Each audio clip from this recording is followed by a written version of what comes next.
Saudara-saudariku yang terkasih, pada hari ini Jumat 29 Agustus 2025, saya Romo Siga dari Gereja Katolik Santo Fransiskus Xaverius, Pacitan.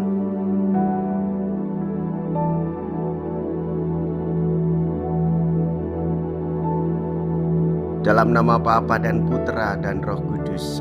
Amin. Kita bersama Bunda Gereja merayakan peringatan wajib wafatnya Santo Yohanes Pembaptis. Dialah nabi dan martir. Bagi kita Santo Yohanes Pembaptis tampak aneh. Cara hidupnya yang primitif, pakaiannya yang kasar, makanannya yang aneh, kata-katanya yang tajam, menjadikan dia penyeru di padang pasir. Tentang dirinya dalam hubungannya dengan Kristus, ia mengatakan, "Dia harus semakin besar dan aku semakin kecil." Itulah ciri tetap tentang Yohanes. Karya perintis yang menjadi tugasnya telah dilaksanakan sebaik-baiknya.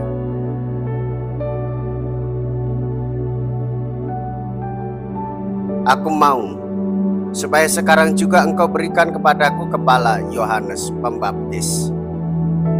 Mea culpa, mea culpa, mea maxima culpa.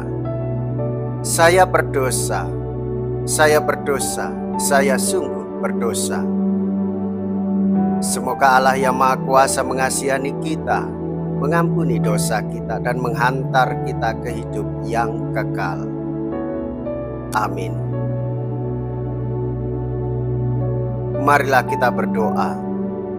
Allah Bapa Maha Kasih, kekuatan para kudus, Santo Yohanes Pembaptis telah kau jadikan perintis jalan bagi kelahiran dan kematian putramu terkasih. Ia gugur sebagai saksi kebenaran dan keadilan. Semoga kami pun gigih berjuang untuk memberi kesaksian tentang ajaran-Mu. Dengan pengantaraan Yesus Kristus Putramu Tuhan kami, yang hidup dan berkuasa bersama dengan Dikau dalam persatuan Roh Kudus, Allah sepanjang segala masa. Amin. Tuhan bersamamu dan bersama rohmu. Inilah Injil suci menurut Markus. Dimuliakanlah Tuhan.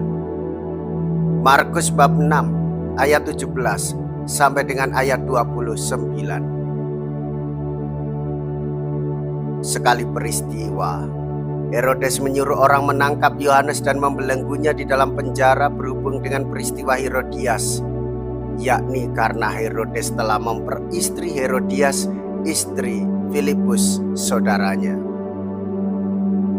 Yohanes pernah menegur Herodes, "Tidak halal engkau mengambil istri saudaramu." Karena kata-kata itu Herodias menaruh dendam kepada Yohanes dan bermaksud membunuh dia, tetapi tidak dapat sebab Herodes segan terhadap Yohanes. Karena ia tahu bahwa Yohanes adalah orang yang benar dan suci, jadi ia melindunginya. Tetapi setiap kali mendengarkan Yohanes, hati Herodes selalu terombang-ambing. Namun ia merasa senang juga mendengarkan dia. Akhirnya tiba juga kesempatan yang baik bagi Herodias, yakni ketika Herodes pada hari ulang tahunnya mengadakan perjamuan untuk pembesar-pembesar, para perwira, dan orang-orang terkemuka di Galilea. Pada waktu itu, putri Herodias tampil lalu menari dan ia menyukakan hati Herodes serta tamu-tamunya. Maka Raja Herodes berkata kepada gadis itu, "Mintalah daripadaku apa saja yang kau ingini, maka akan kuberikan kepadamu."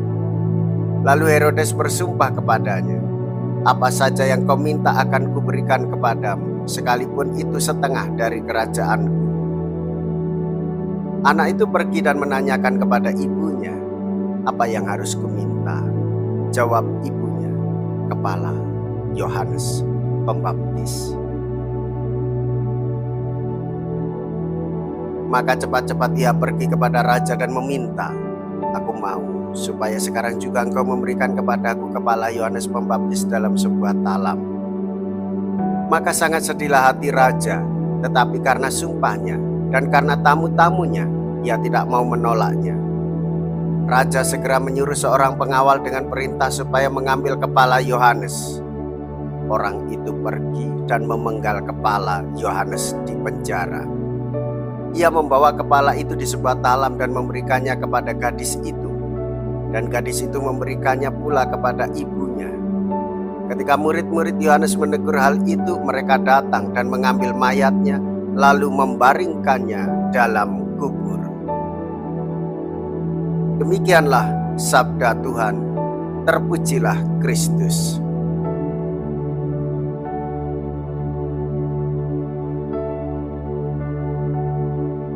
Saudara-saudariku yang terkasih, sebagai orang beriman, hendaklah kita setia kepada Tuhan Yesus. Yohanes Pembaptis setia untuk mewartakan kebenaran Allah.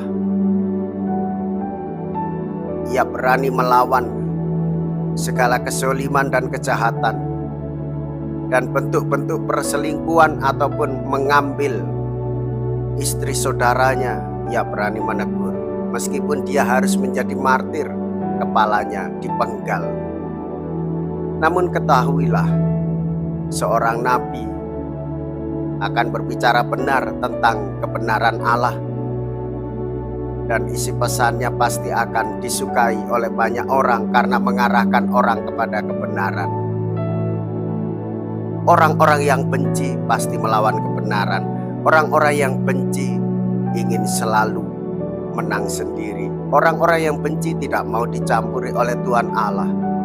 Maka saudara-saudariku yang terkasih, jiwa kenabian Yohanes Pembaptis membakar jiwa kita untuk berani mengatakan apa yang benar, tindakan yang benar, sikap tingkah laku harus benar di hadapan Allah dan juga di hadapan sesama. Marilah kita berdoa. Allah yang Maha Kasih, hari ini kami memperingati wafatnya Santo Yohanes Pembaptis. Dalam tanda Ekaristi yang kami terima, kami hormati Kristus yang dilambangkannya. Semoga kami bergembira sepenuhnya bila Kristus menampakkan diri dengan jelas dan nyata, sebab Dialah Tuhan dan pengantara kami. Amin. Tuhan beserta kita, sekarang dan selama-lamanya. Semoga Allah yang Maha Kuasa memberkati saudara sekalian, Bapa dan Putra dan Roh Kudus. Amin. Saudara-saudariku yang terkasih, pergilah. Ibadat sabda sudah selesai. Syukur kepada Allah.